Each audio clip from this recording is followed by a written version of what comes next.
finally na ano na yung date. All-Star May 2 to 4 sa Davao del Norte.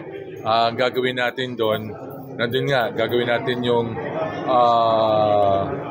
rookies RSJ versus veteran sa Sunday. Tapos nagbumuo tayo ng 2 team sa Mindanao. Ang daming players sa Mindanao eh.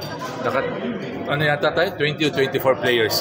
Paglalaruin natin sabay para makita ng mga tiga Mindanao. Yun ang ano natin kung Luzon o whatever, gagawin na natin yon para masihan din yung mga tao sa Mindanao.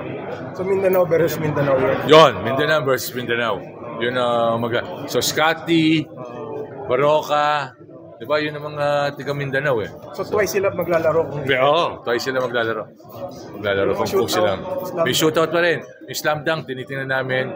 Pero meron pa rin tayo skills. Titingnan din natin yung kung mababago namin kung tema ng skills. Pati yung mga big man, di ba? Yung gagawin natin. Saan sa Davao del Norte pala?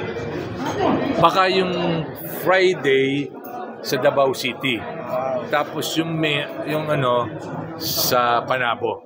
So malamang ganon. Yung Mindanao versus Mindanao, Friday, sa Davao City. Tapos yung main event, yung mga big men, doon yun. Yung shootout ba? 3-point shootout o 4-point shootout? 3-point shootout, pero maglalagay tayo ng 4.